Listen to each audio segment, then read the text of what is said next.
నరాల్లోకి Harpic inject చేసి హతమార్చిన భార్య, వివాహేతర సంబంధానికి అడ్డొస్తున్నాడని దారుణం అంటూ ఇగో మంచిగున్నావు తల్లి, బ్రహ్మాండంగా ఉన్నావు, నిజంగా దండం పెట్టాలి నీకు, దండం పెట్టి దండేయచ్చు, తప్పేం లేదు.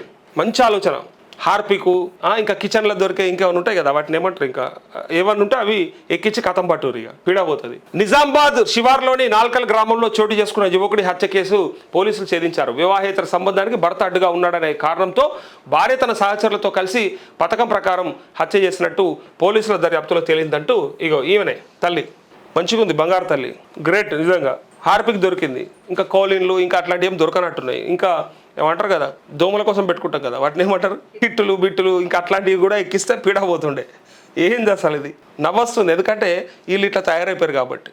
ఓ పక్క బాధేస్తుంది, మగజాతి అంతరించిపోతుందేమన్న బాధేస్తుంది. కానీ ఇట్లాంటి వాళ్ళంతా ఉంటే ఇక జరుగుతుంది అది. ఇదిగోండి, ఇంకా అది మళ్ళీ వివాహేతర సంబంధానికి భర్త అడ్డుగా ఉన్నాడనే కారణంతో భార్య తన సహచరులతో కలిసి పథకం ప్రకారం హత్య చేసినట్టు పోలీసుల దర్యాప్తులు తేలింది. గల్ఫ్ నుంచి ఇటీవలే స్వగ్రామానికి వచ్చిన ప్రశాంత్ను నాల్కల్ చెందిన వెంకటసాయి అలియాస్ బంటి మద్యం సేవించేందుకు తీసుకెళ్లాడు. అనంతరం ప్రశాంత్ భార్య సంధ్య బంటి కలిసి అతన్ని అపస్మారక స్థితిలో చేర్చి తర్వాత ఆసుపత్రికి తరలించినట్టు నమ్మించి ప్రైవేట్ ఆసుపత్రిలో టాయిలెట్ క్లీనర్ హార్పిక్ లిక్విడ్ను శరీరంలోకి ఎక్కించి హతమార్చినట్టు పోలీసులు తెలిపారు. సంధ్యకు అనిల్ అనే వ్యక్తితో వివాహేతర సంబంధం ఉండగా అదే హత్యకు ప్రధాన కారణమని పోలీసులు వెల్లడించారు. ఈ కేసులో నిందితులు సంధ్య, అనిల్, వెంకటసాయి అలియాస్ బంటిపై కేసు నమోదు చేసి అరెస్ట్ చేశారు.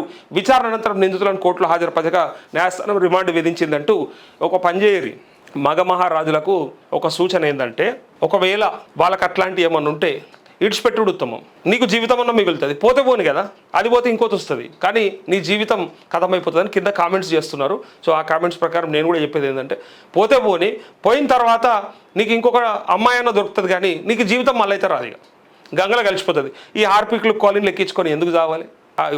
ఈ డ్రమ్ములు కుక్కర్లు చూస్తేనే భయం అవుతుందంటే, ఇప్పుడు రేపటి నుంచి హిట్టు లేకపోతే ఇంకా ఏమన్నా ఇట్లాంటివన్నీ ఇంట్లో చూస్తే కాలిన్లు హార్పిక్లు చూసినప్పుడల్లా ఇట్లా గుర్తొస్తుంటాయి. ఇట్లాంటివన్నీ ఇంకా చాలా ఉన్నాయి, అది దేంతోనన్నా చంపేయచ్చు. అందుకే అంటారు కదా, ఆడది దలుచుకుంటే కడపకు కూడా తెలియదు. ఇగో లాస్ట్కి భర్తను కూడా కథం పట్టించేస్తున్న సంఘంలో సమాజంలో బతుకుతున్నాం మనం, జాగ్రత్తగా ఉండండి మగ మహారాజులని కామెంట్స్ చేస్తూ ఉన్నారు ఈ వార్త చూసిన వాళ్ళంతా కూడా.